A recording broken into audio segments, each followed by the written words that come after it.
Hi there, history fans. So today we have a video called King Philip's War, the most important American war you've never heard of. So it's probably a war that I, as a European, never heard of. But okay. And it's from the channel Atun-Shei Films. And I actually saw some of his videos. Not this one, but some prior videos that he made. And he's actually a guy that goes around and also films stuff. And he also does stuff in his, like in his apartment place and so on.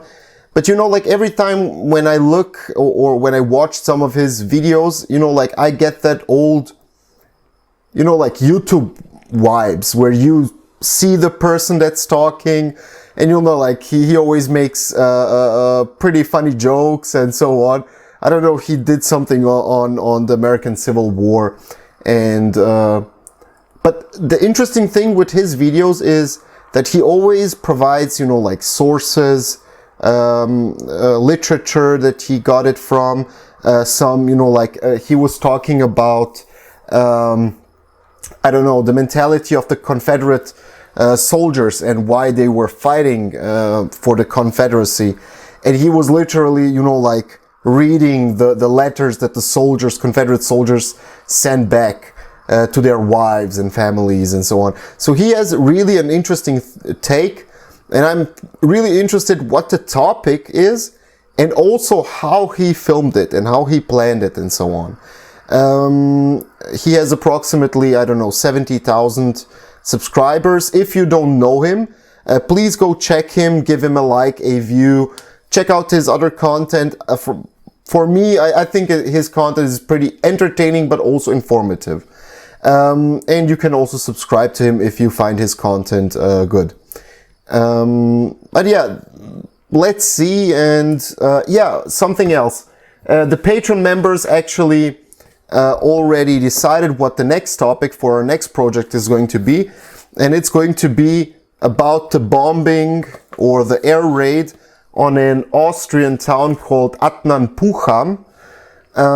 It's in Upper Austria, and it was a small town that was actually hit the most in Austria during the Allied, like air raids or bombings during the Second World War.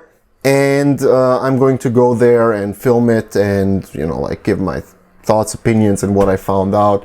And I'm also trying to contact the guy. He's a local historian. He's called Helmut Böhm. And he's actually the one that invested a lot of time in researching this topic.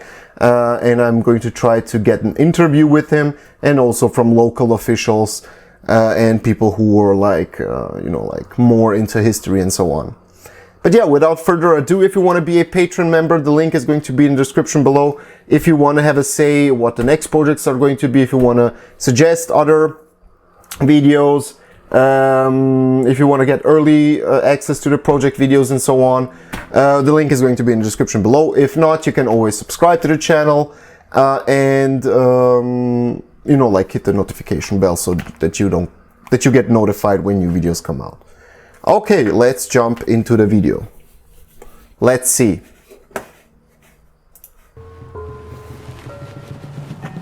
I'm in the woods of Wayland, Massachusetts.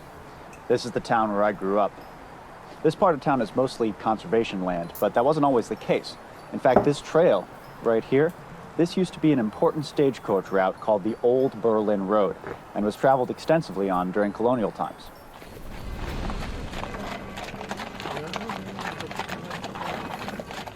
These foundations are all that remain of a tavern that was once on the Old Berlin Road, a popular waypoint for travelers.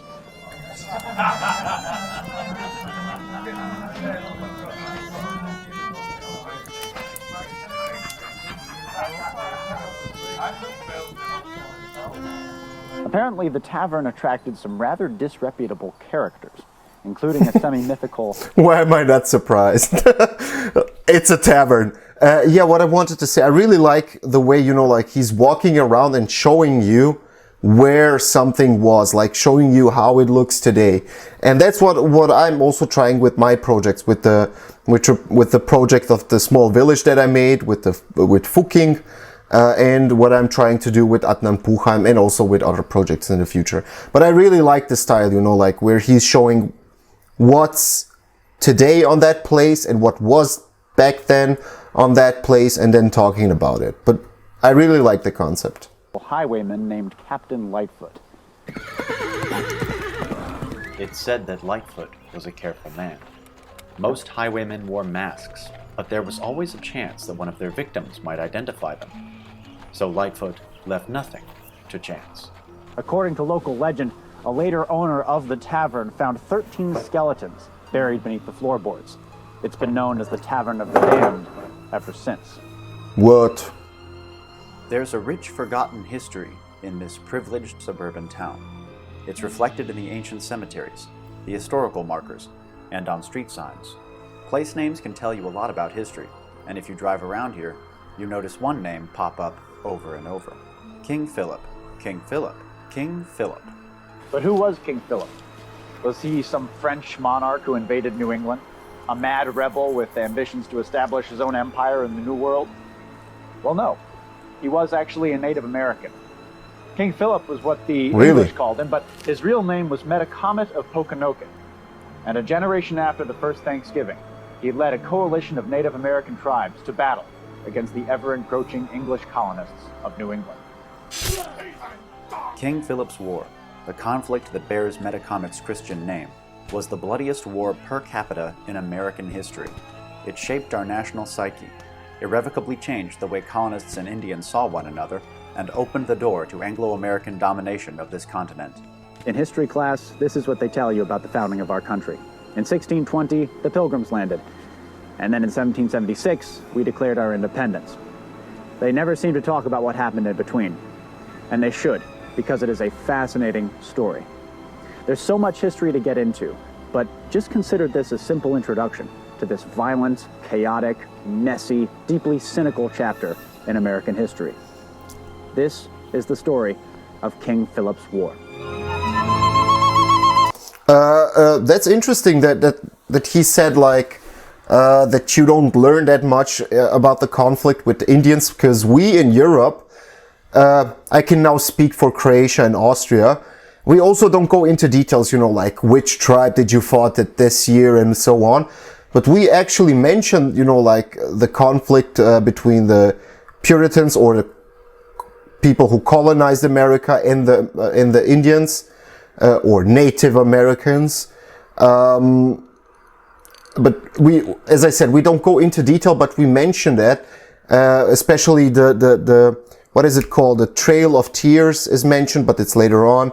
But still, you know, like there are some chapters that we mention when we learn in our high schools about, you know, like the general history of the US or of the world. So we mention it. So I'm pretty surprised that he said that, you know, like you don't mention them. But it probably depends from which state you are. Maybe because he's from Massachusetts, they don't mention it in Massachusetts, but maybe they mention it in, I don't know, Texas or whatever, Utah or... Let me know. If you're from America, from a state, let me know. Because I don't know.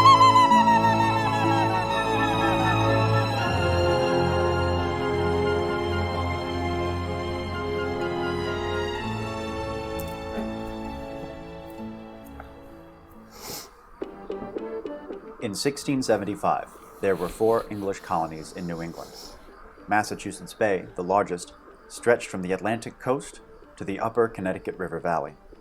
Plymouth centered around the Pilgrims Landing and incorporated Cape Cod. Connecticut was made up of port towns on Long Island Sound and farming communities up the Connecticut River to the modern-day border with Massachusetts. And then there's Rhode Island, the black sheep of the bunch. It was largely populated by Baptists, Quakers, and other religious exiles. About 20,000 white colonists lived in New England. For the most part, they were deeply religious Puritans who valued industry and evangelism above all else. Blessed are the poor in spirit. The Puritans' missionary work had been fairly successful. They had established several communities of praying Indians, Christian Algonquin people. The largest of these was Natick, Massachusetts. Praying Indians lived according to English customs, but did not enjoy the full rights of Englishmen. Most of them languished in poverty and dealt with constant prejudice from their white neighbors. The colonies were growing constantly in size, population, and political power. The Native Americans of New England, on the other hand, were being squeezed out of their ancestral lands. There were about 10,000 natives across the region in 1675. I'm sorry. The major tribes were the Nipmuc, the Mohegan, the Narragansett, and the Wampanoag. Oh, sorry for that. I have a little cold the last few days. So let's continue. Historically, relations between these tribes had been cool at best. Each tribe was ruled by a sachem, a paramount chief. The sachem of the Pokanoket Wampanoag was Metacomet, King Philip himself. He was educated at Harvard, where he became intimately familiar with Puritan customs and probably spoke excellent English. But make no mistake, though he had spent much of his life amongst Europeans, he was not their friend. Really?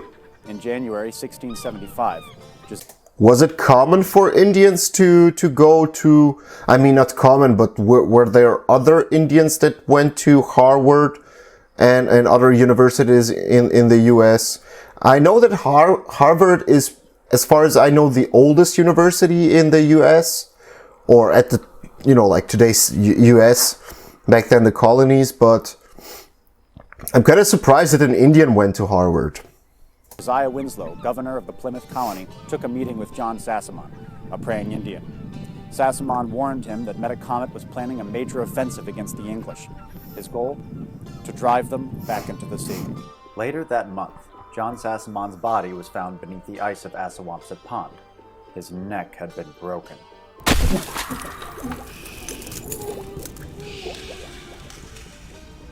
The English arrested 3 Wampanoag men in connection to the murder. Another praying Indian testified against them, and in June 1675, they were hanged. Yeah. Soon word of the executions reached Mount Hope, Metacomet's homeland. The Wampanoag were outraged. In their view, the English had exceeded their authority and set a dangerous precedent. 2 weeks later, a band of Wampanoag warriors burned the town of Swansea in Plymouth to the ground and slaughtered many of its inhabitants. The English responded quickly. A joint military force of militia from Plymouth and Massachusetts Bay descended on Metacomet's base on Mount Hope. On June 27th, as the English militia prepared to sweep the Mount Hope Peninsula and destroy the Wampanoag, there was a total eclipse of the moon visible over Massachusetts.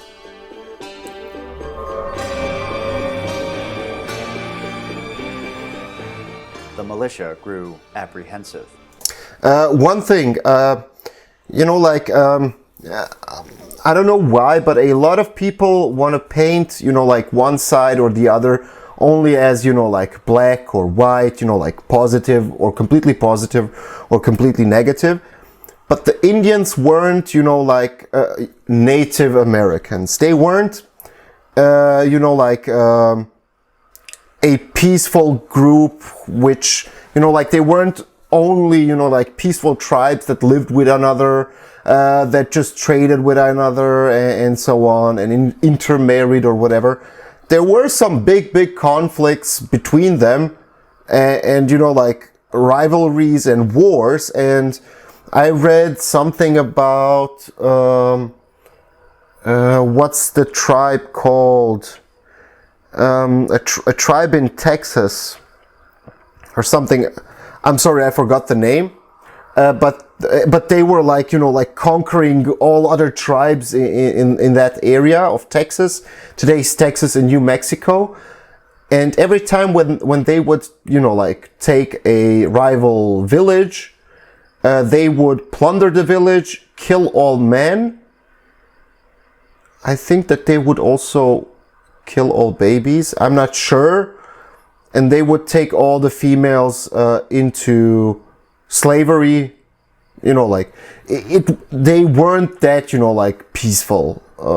And of course, they also had their conflict with the English and Puritans and everybody who came, the colonists that came to the US. Of course, that some of the tribes had more of a symbiotic trade relationships with the new settlers, and some of them went to open conflict and war with them. It's like a normal thing that happens when when new people arrive at a new place. Either you have trade or war. Mostly. Some In said most the eclipse, cases. which lasted over an hour, was an evil omen. The Indians, however, saw it as a sign that ultimate victory would be theirs. Under cover of darkness, the Wampanoag boarded canoes and slipped away to Pecasset country on the mainland to continue the fight. The English arrived at Mount Hope to find the Wampanoag wigwams deserted. Metacomet's escape ensured that the war would continue. Historians such as Douglas Edward Leach have suggested that war came before Metacomet was truly ready. Perhaps the attack on Swansea had been the work of a few hot-headed young warriors, acting contrary to Metacomet's orders. The Indians left no written records of the war, so we will never know for sure. But Metacomet did have one major tribe on his side. The powerful Nipmuc of central Massachusetts. Over the course of the summer and the autumn, they staged daring raids on English settlements, sending the colonies into a panic. The violence the Indians committed that summer was extreme. Men, women, children, and livestock were indiscriminately butchered, and the colonies seemed completely incapable of offering an effective defense.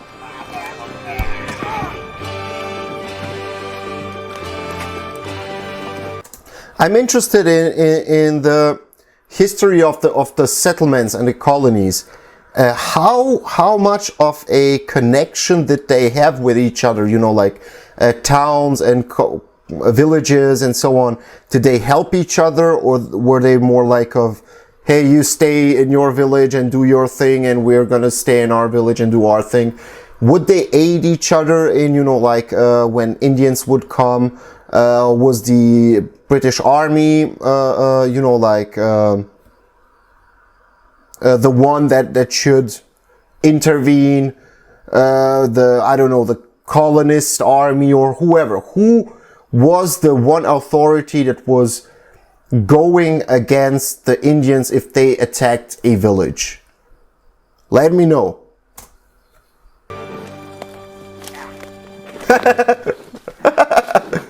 Nice. The English militia commanders fighting in King Philip's War were mostly veterans of the English Civil War, and they were used to fighting on the green, verdant battlefields of their home country. Of which war? The English Civil War. Ah, the They were English used to Civil War. fighting on the green, verdant battlefields of their home country. But fighting against an ambush in a swamp is an entirely different matter. In autumn, the Nipmuc attacked the Connecticut River Valley, driving farmers from their fields. So Massachusetts Bay militia gathered what crops they could find, loaded the harvest into wagons, and proceeded to the town of Hadley. En route, their caravan was ambushed. A large force of Nipmuc warriors, led by their cunning sachem Mudawump, sprung from the trees and smashed the English at the Battle of Bloody Brook.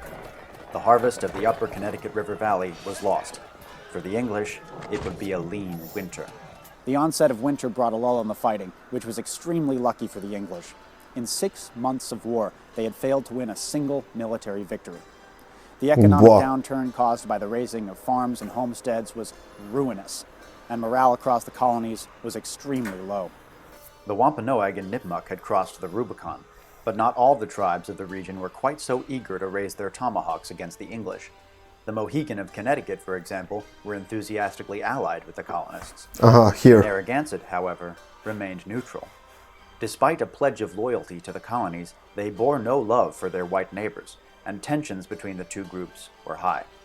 If the Narragansett joined the war on Metacomet's side, they would be perfectly positioned to attack Massachusetts on one side and Connecticut on the other. Colonial leaders lived in constant fear of this possibility. The war was going badly enough. A major offensive from another hostile tribe could prove apocalyptic. So delegates from each of the United Colonies met in Boston. They decided to attack the Narragansett preemptively. The colonies assembled an army of 1,000 men, the biggest New England had ever seen, and marched off to Rhode Island. On December 19th, 1675, after marching for days through the frigid wilderness of the Great Swamp, the army came across a heavily fortified Narragansett village. They took a moment to gawk at the fortifications. They were unlike anything the Algonquin had ever built. Then the English set about destroying them. The army discovered a weak point in the palisade, and soldiers led by Captain Samuel Mosley poured into the fort. Mosley was a cruel, racist Indian fighter. He thought of the natives like animals, so he slaughtered them like animals.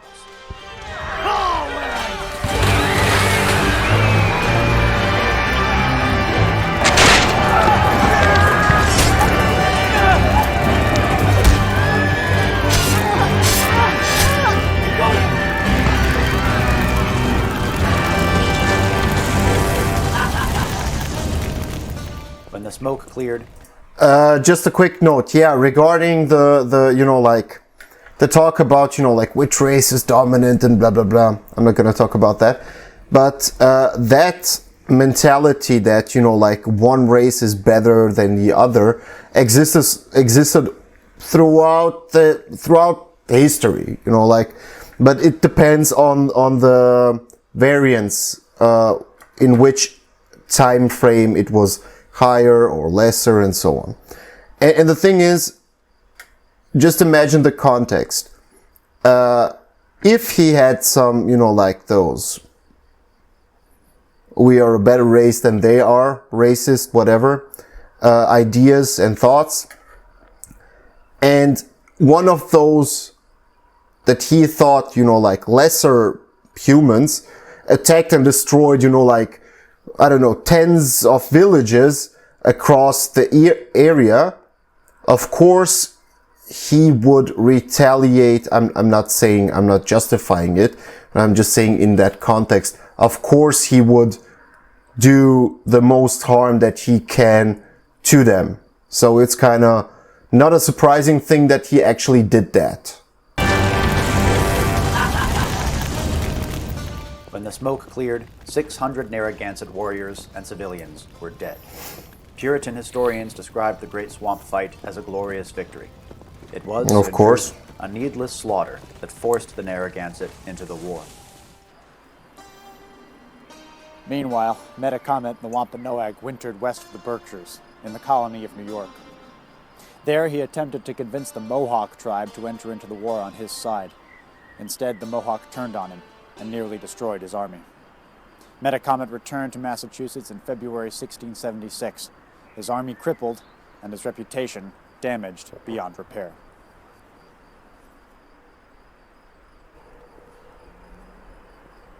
Spring brought more attacks on English villages.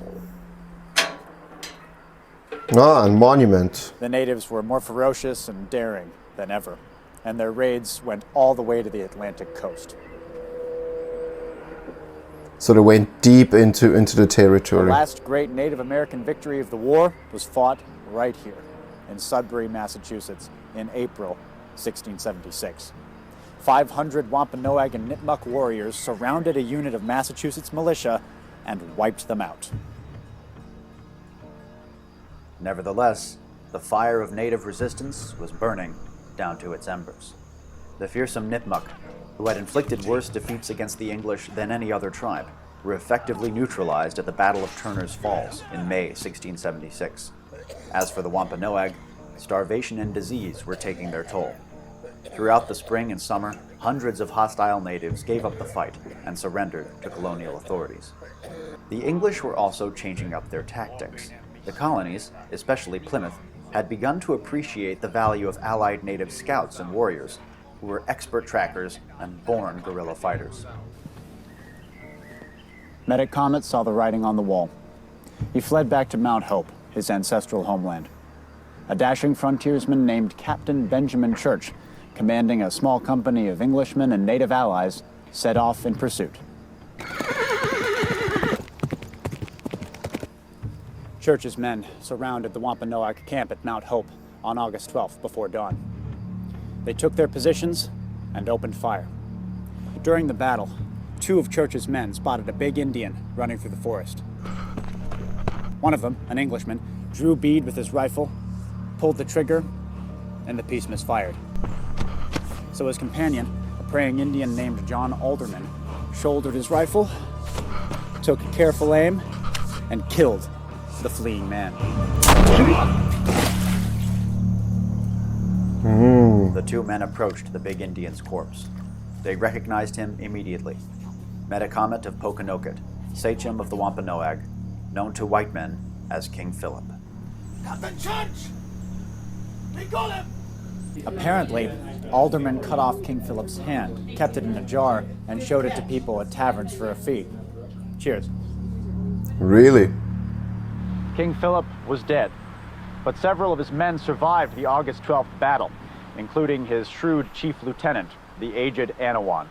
Captain Church, acting on information provided by Wampanoag prisoners, tracked Anawan to his camp, descending down a sheer cliff face to achieve the element of surprise. But instead of fighting, Anawan decided to take a meal with Benjamin Church. He even presented him with Metacomet's own belt of wampum as a sign of respect. Despite Church's protests, though, Anawan was taken in chains to Plymouth and later executed. As a young man, Anawan had probably attended the first Thanksgiving, but he lived to see his tribe extinguished and his way of life brutally repressed. King Philip's War was a chaotic mess. The natives lost because of their lack of cohesion, as well as their inability to capitalize on their many strategic... Yeah, as far as I know, that was always the main problem in the conflict between the colonists and the Indians, is that on the one side, the colonists were mostly had a similar goal. They were allies with each other against the Indians, and with the Indians, as we saw in this war, was this tribe was neutral and this tribe was actually trading with the colonists, and this tribe is in war with them. And it was throughout, the U.S. history, as far as I know. And there were also some examples in the, War of 1816, where also some tribes were, on the let's call it Canada's side, and some on the U.S. side. So they didn't have a cohesive tactic, and that's what he said. And I like the way he's making this one. Really well done. The English won almost accidentally. Each campaign, each battle, was marred by incompetence at the highest level of command. In fact, officials in London were so unimpressed by colonial leadership during the war that in 1686, they passed legislation that directly reasserted their control over their American colonies. Not until 1776 would Americans enjoy nearly as much independence. Most crucially, King Philip's War set a precedent for how Anglo-Americans would treat Native Americans, namely with slaughter, enslavement, and confinement on reservations. Throughout the war, hundreds of praying Indians who were suspected of colluding with the enemy were banished to a barren, windswept rock in Boston Harbor called Deer Island. Many of them starved or froze to death there. It was a deplorable policy, motivated by paranoia and blind hatred, and eerily foreshadowed Japanese internment during World War II. Naturally, the newcomers looked about with some curiosity. They were in a new area, on land that was raw, untamed, but full of opportunity. Those Wampanoag, Nipmuc, and Narragansett who survived King Philip's War fled west, to upstate New York and beyond. In June 1675, the English and the natives had shared power in New England. 18 months later, the white man was the undisputed master of all the land from the sea to the Hudson River. We all know there's a dark side to this country. The specter of Indian genocide looms over all of our flag waving, our apple pie, our baseball games. King Philip's War embodies that dark shadow, that conveniently forgotten history of theft, rape, mutilation, and slaughter. King Philip's War, the most important American war you've never heard of.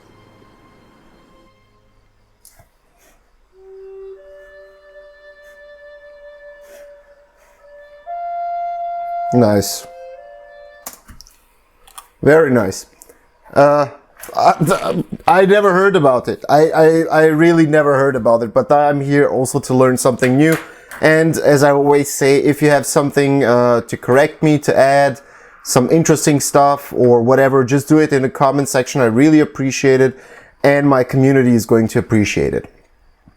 Okay, first of all, the way he makes the videos, it's great. I really like it because, as I said, it gives me, like the old YouTuber feeling, like as he was in one scene, like going through the woods and just like, that's how that resembles kind of the way as I was doing the last project in fucking Austria, where I went through a field. Just forget it. Okay, I hope that you enjoyed it. I learned something new. American history is really interesting for me. You know, like, I know the basic stuff, of course, but and some things more in detail, but not that much regarding the American conflict with the Indians or the Native Americans. So I'm really into it in especially these kind of videos. Okay, once again, I hope you enjoyed it. If you want to be part of our history community, just hit the subscribe button and the notification bell. Original link from the video and the creator is in the description below. View, like, subscribe to them, and that's about it. See ya.